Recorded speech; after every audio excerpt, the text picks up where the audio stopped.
Before this story truly unfolds, take a moment and comment where you are watching from. And if you haven't already, subscribe to the channel so you never miss stories like this. Viktor Malenkov was born into obscene wealth, the kind that insulated him from consequences and taught him early that money could erase mistakes. Raised in Moscow penthouses and private jets, Viktor learned to laugh at rules, mock discipline, and treat people as disposable. His father, a ruthless energy tycoon, believed hardship built character, yet paradoxically shielded his son from every form of it. When Viktor's reckless behavior began attracting international headlines, his father made an unusual decision. No rehab, no boarding school, no luxury exile. Instead, Viktor would spend 1 year in the Philippines with limited funds, no staff, and no safety net.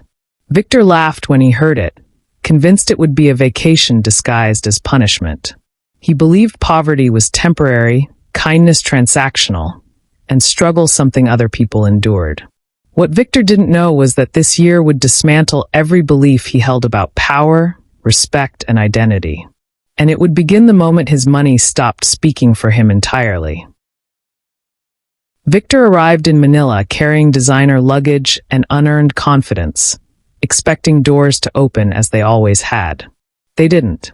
The man who once tipped waiters with $100 bills now watched clerks ignore him as he fumbled with unfamiliar currency. His first weeks were defined by irritation rather than reflection. He complained about the heat, the noise, the crowds, and the absence of deference he considered normal. Viktor believed discomfort was an inconvenience, not a lesson. His father's conditions were absolute. No credit cards, no international calls for favors, no emergency rescues. Viktor rented a small room in a congested neighborhood, convinced it was temporary. He still believed intelligence and charm would secure shortcuts. But charm meant nothing when people sensed entitlement beneath it. Locals were polite but distant, helpful but not impressed. Viktor's frustration grew as days passed without special treatment. He mistook kindness for weakness and silence for ignorance. Yet slowly, cracks appeared in his arrogance. Not because someone lectured him, but because no one cared who he was. For the first time in his life, Viktor was invisible, and invisibility unsettled him more than poverty ever could. Money dwindled faster than Viktor anticipated. He learned that wealth, once abundant, becomes meaningless when removed entirely. Viktor attempted to stretch his allowance with imported habits, failing repeatedly. He overspent on food, underestimated transportation costs, and dismissed advice from locals who tried to help. Pride, more than ignorance, was his greatest expense. When funds ran dangerously low, Viktor was forced to consider work, something he had never imagined for himself. He applied for jobs and was rejected without ceremony. No resume impressed anyone. No surname carried weight. Employers saw only an inexperienced foreigner with unrealistic expectations. Humiliation settled in quietly. Viktor began waking earlier, walking further, and speaking less. The Philippines was no longer a backdrop. It was a mirror reflecting everything he lacked. One evening, exhausted and hungry, Viktor miscalculated a bus fare and found himself stranded. As he stood uncertain, an elderly man named Ernesto offered guidance without asking anything in return. Viktor initially declined, suspicious of motives. Ernesto smiled, paid the fare, and walked away. That moment lingered longer than Viktor expected, planting the first seed of discomfort in his certainty. Viktor replayed Ernesto's gesture repeatedly. It contradicted everything he believed about generosity. In Viktor's world, help was strategic, favors were investments, and kindness always demanded repayment. Yet Ernesto asked for nothing. The incident unsettled Viktor more than open hostility would have. Over time, Viktor noticed similar patterns. A street vendor overfilled his plate. A neighbor shared water during a power outage. A shopkeeper allowed delayed payment without complaint. Viktor accepted these gestures cautiously, expecting conditions to surface. They never did. Gradually, suspicion gave way to confusion. Viktor began questioning the framework that had shaped his worldview. He realized he had been raised to believe scarcity justified selfishness. Yet here, people with less gave more. That contradiction gnawed at him. Victor still struggled daily. He failed often, embarrassed himself regularly, and missed home comforts deeply. But something else changed. He started listening. He asked questions. He observed routines, sacrifices, and quiet resilience. The Philippines was teaching him through experience rather than instruction. Victor didn't notice the transformation yet, but those around him did. His tone softened. His impatience slowed. And for the first time, Victor began to feel gratitude without obligation attached. By the third month, Victor secured work assisting at a small repair shop owned by a woman named Liza. She paid little but taught him much. Victor learned that dignity came from effort, not status. His hands blistered. His pride bruised. Yet each day ended with a sense of accomplishment he had never known. Liza treated Victor like anyone else, correcting him bluntly and praising him sparingly. Victor appreciated the honesty. There was no flattery, no fear. He began understanding respect as something earned through consistency. Outside work, Victor spent evenings talking with neighbors, listening to stories of survival, migration, loss, and hope. These conversations replaced the hollow entertainments of his past. Victor noticed how laughter persisted even amid struggle. Life wasn't easier here, but it was fuller. Victor still missed luxury, but it no longer defined happiness for him. He stopped comparing everything to home. Instead, he compared who he was becoming to who he had been. That comparison was uncomfortable, yet motivating. Victor realized transformation wasn't dramatic. It was cumulative. Small decisions, repeated daily, reshaped him quietly. And though he resisted admitting it, Victor was beginning to fear the person he might become if this year ended too soon. As months passed, Victor's father maintained silence. The absence of oversight forced Victor to self-evaluate honestly. Without expectations imposed externally, Victor confronted internal contradictions. He realized how often he had confused privilege with superiority. In the Philippines, survival required humility, adaptability, and cooperation. Victor struggled most with humility. He wanted acknowledgement for his progress, validation for his suffering. But life here offered no applause. Growth was internal, unseen, and uncelebrated. That realization humbled him further. Victor learned to measure success differently. Not by possessions, but by relationships. Not by dominance, but by contribution. When a severe storm flooded the neighborhood, Victor helped without being asked. He carried supplies, cleaned debris, and offered labor freely. No one praised him excessively. They simply nodded, grateful. That quiet acceptance meant more than admiration ever had. Victor slept exhausted yet fulfilled. The storm became a turning point. Victor realized he no longer acted to prove something. He acted because it felt right. This frightened him slightly. He wondered what his former friends would think. He wondered whether wealth would undo this version of himself. Victor didn't know the answer. But he knew one truth clearly. The person arriving in Manila months ago would never have recognized the man he was becoming. Victor's language skills improved slowly, but his understanding of nonverbal communication deepened faster. He learned patience through silence, respect through listening, and empathy through proximity. The Philippines taught Victor that suffering didn't eliminate joy, it refined it. He noticed how people prioritized family, community, and presence over accumulation. Victor contrasted this with his upbringing, where success justified isolation. The contrast unsettled him. He began questioning his inheritance, not financially but morally. What responsibility accompanied wealth? Victor volunteered at a community center, tutoring children whose optimism humbled him. They asked nothing about his past. They cared only about consistency. Victor returned week after week, driven by accountability rather than obligation. For the first time, Victor felt needed rather than admired. That distinction mattered. He started journaling privately, documenting lessons he never expected to learn. He wrote about patience, vulnerability, and failure. Victor also wrote about fear. fear of returning home, fear of losing this clarity, fear that money might erase these lessons. Victor realized transformation wasn't guaranteed permanence. It required protection, and he didn't know if he was strong enough to preserve it once privilege returned. That uncertainty stayed with him, sharpening his awareness daily. Near the end of the year, Victor received a message from his father requesting a meeting. The anticipation unsettled him. Victor reflected on what he would say, struggling to articulate changes that felt profound yet intangible. He worried his father would measure success differently.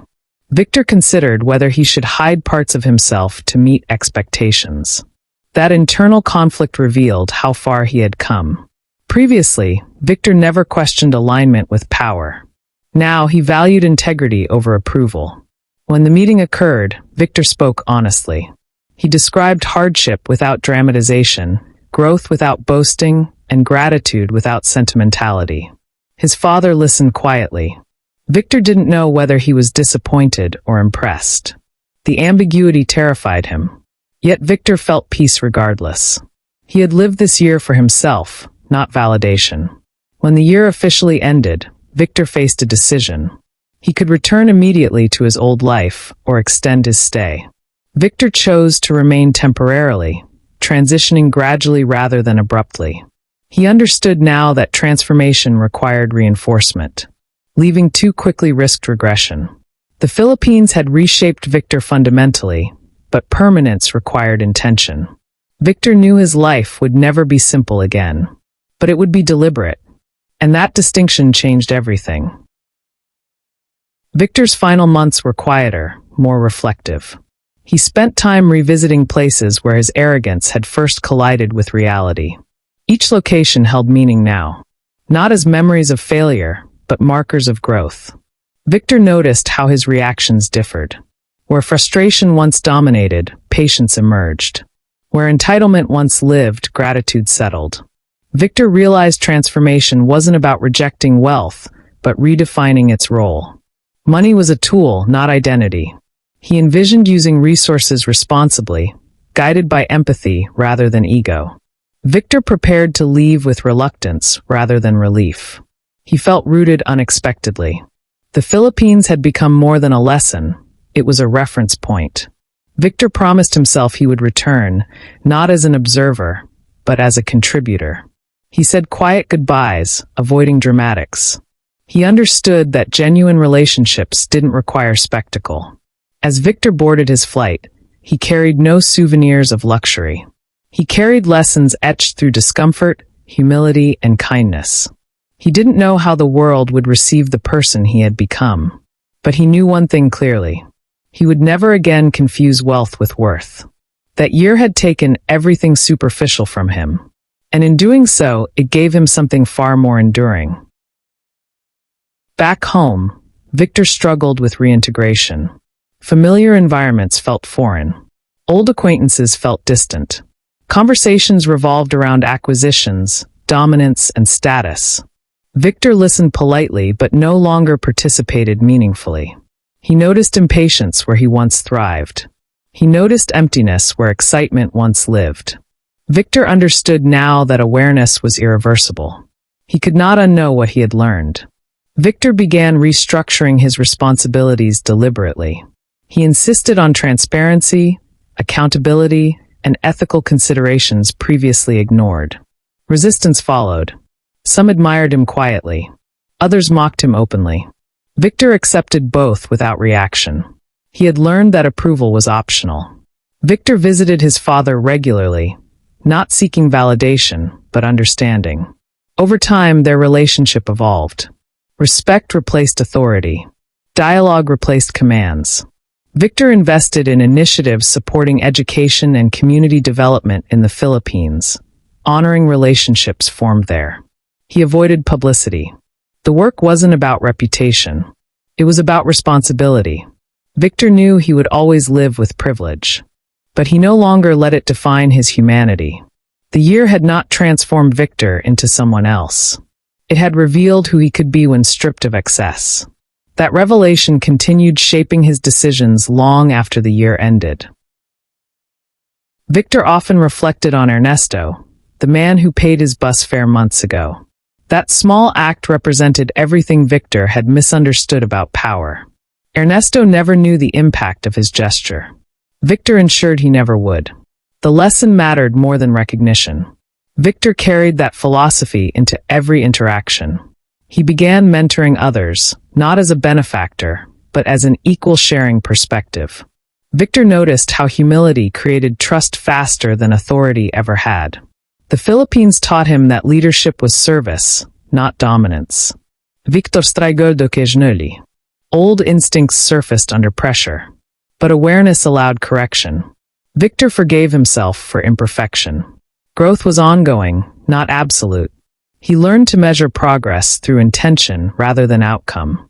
Victor documented his experience privately, not for publication but clarity. He wrote honestly about failures, contradictions, and unresolved fears. That honesty became his compass. Victor no longer chased transformation, he maintained it. And that distinction defined his future. The year didn't erase his past. It contextualized it. Victor understood now that privilege could amplify either harm or good. The choice rested with him. And for the first time, Victor chose deliberately. Years later, Victor returned to the Philippines quietly. He avoided announcements and ceremonies. He sought familiar faces and unaltered places. Some recognized him. Others didn't. He welcomed both outcomes. Victor noticed changes within himself more than surroundings. He felt calmer, more grounded. The Philippines no longer taught him lessons forcefully. Instead, it reminded him of commitments made internally. Victor met Liza again, thanked her sincerely, and listened more than he spoke. He visited the community center, now expanded, supported indirectly by his contributions. Victor felt satisfaction without ownership. That balance mattered. Victor realized transformation didn't end. It evolved. The year had been a catalyst, not a conclusion. Victor returned home with renewed clarity. His life remained complex, demanding, and imperfect. But it was anchored now. The Philippines had given Victor perspective that wealth alone never could. He honored that gift daily through conscious decisions. Victor never claimed redemption. He claimed responsibility. And that responsibility guided him forward, long after the story stopped being dramatic and started being real. Victor's story circulated quietly, shared selectively among those curious about genuine change. He resisted framing it as inspiration. Victor believed transformation was personal, not performative. He declined interviews, avoided documentaries, and refused sensationalism. The story mattered only if it remained honest. Victor continued investing thoughtfully, prioritizing sustainability over optics. He remained vigilant against ego's return. Awareness was his defense. Victor understood now that humility required maintenance. Without reinforcement, old habits resurfaced. Victor stayed connected to people who grounded him, who challenged him, who didn't benefit from his wealth. These relationships anchored his perspective. Victor's father eventually acknowledged the year's impact without sentimentality. That recognition meant more than praise. Victor accepted it quietly.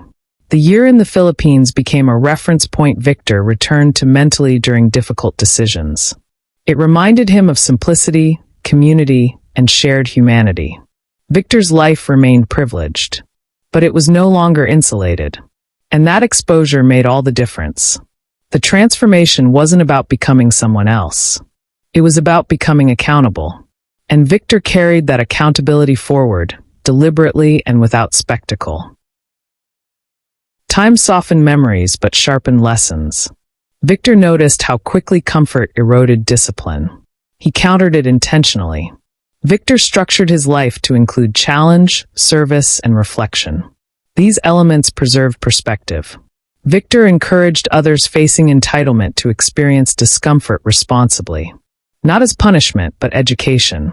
Victor believed hardship taught what luxury concealed. Yet he avoided romanticizing poverty. He respected struggle without glorifying it. Victor's understanding matured. He advocated systemic solutions rather than individual heroism. His experiences informed policy decisions quietly. Victor valued impact over recognition. He avoided savior narratives. The Philippines taught him dignity mattered more than charity. Victor ensured his contributions empowered rather than controlled. That philosophy guided his legacy. Victor no longer sought transformation. He practiced consistency. And that consistency defined him more than any dramatic story ever could.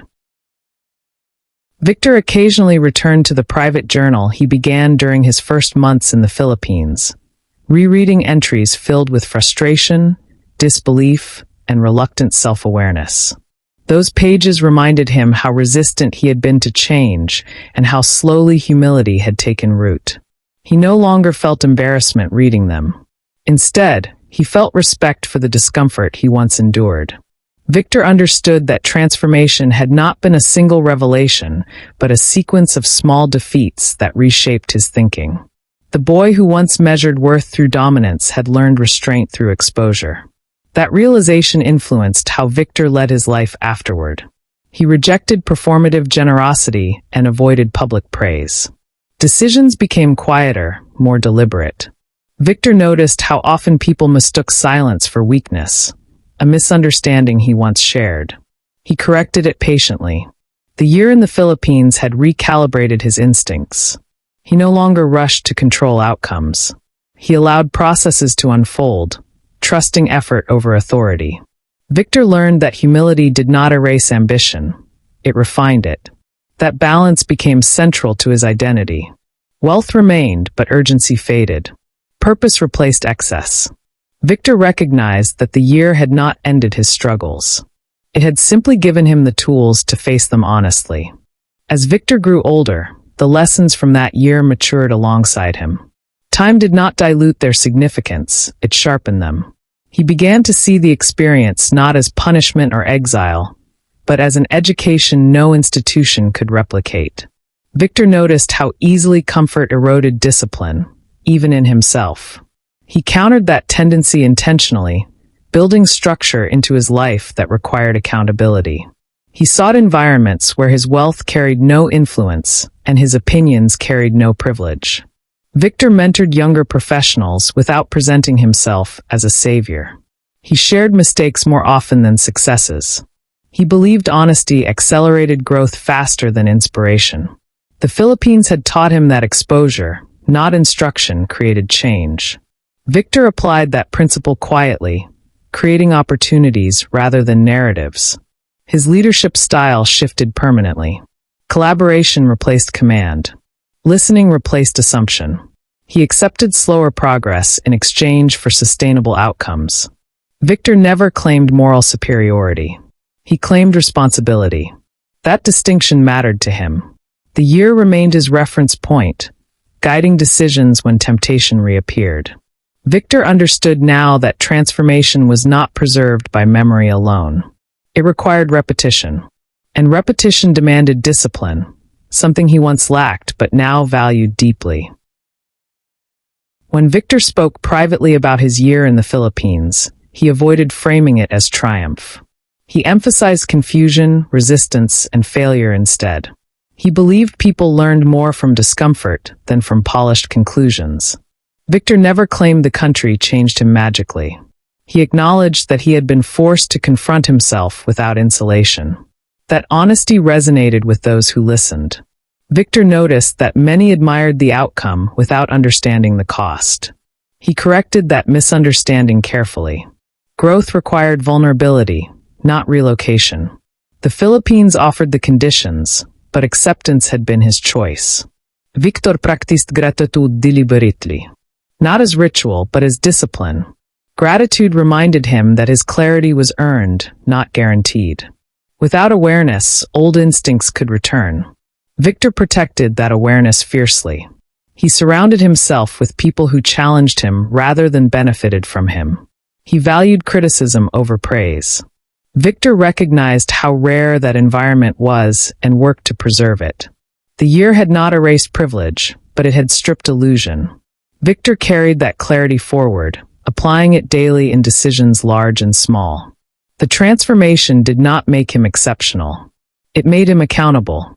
and accountability became his defining standard. Victor understood over time that his story was not about redemption. It was about exposure. The Philippines had not saved him, corrected him, or humbled him deliberately. It had simply removed the buffers that once protected his ego. What remained was responsibility. Victor accepted that truth fully. He stopped seeking narratives that portrayed him as transformed or enlightened. He focused instead on consistency. Consistency required effort long after motivation faded. Victor built systems that reinforced the values he had learned. He chose restraint when excess tempted him. He chose listening when authority invited dominance. Victor accepted imperfection without surrendering intention. He understood that growth was nonlinear. Regression occurred, but awareness shortened its duration. Victor no longer feared discomfort. He recognized it as a signal rather than a threat. The year had taught him that avoidance delayed learning. Victor applied that lesson relentlessly. His life became quieter, less dramatic, more grounded. Success was measured through alignment rather than recognition. The spoiled heir had not vanished. He had been restructured. And that restructuring endured because Victor maintained it consciously, not because the story demanded it, but because his life required it. Looking back, Victor acknowledged that the year's unpredictability had been its greatest teacher. No structured program could have produced the same result. The absence of control forced adaptation. Victor learned resilience not through victory, but through repetition. Each misstep refined his judgment. Each interaction recalibrated his assumptions. The Philippines had shown him that dignity thrived independent of wealth. That realization unsettled him initially, then grounded him permanently. Victor carried that perspective into every environment he entered afterward. He noticed how quickly people equated resources with wisdom. He resisted that equation intentionally. Victor allowed uncertainty to remain present in his thinking. He believed certainty bred arrogance. The year taught him that questions were more valuable than answers. Victor embraced that mindset unapologetically. His decisions reflected patience rather than urgency. He accepted slower progress in exchange for integrity. The lessons of the year were no longer dramatic memories. They were embedded behaviors. Victor understood that stories eventually fade, but habits endure. The Philippines had shaped his habits through experience, not explanation. And that influence remained active, shaping his choices quietly, consistently, and without spectacle. The year Victor spent in the Philippines ended long ago, but its influence continues to shape his life daily. The spoiled heir did not disappear, nor was he erased. He evolved through exposure, discomfort, and accountability. Victor no longer viewed transformation as an event with an ending. He understood it as a responsibility that required maintenance. Each decision either reinforced the lessons or weakened them. Victor chose renforcement délibératif. The Philippines became less a place and more a standard by which he measured himself. When faced with excess, he remembered restraint. When faced with power, he remembered humility. When faced with isolation, he remembered community. Victor never claimed the year made him better than others. He claimed it made him more aware. That awareness guided him forward. The transformation no one expected was not dramatic, loud, or visible from the outside. It was internal, sustained, and deeply human. Victor accepted that his life would always carry complexity and contradiction. What changed was his willingness to confront them honestly. And that willingness, forged during one unremarkable year lived without privilege, remains the most valuable inheritance he ever received.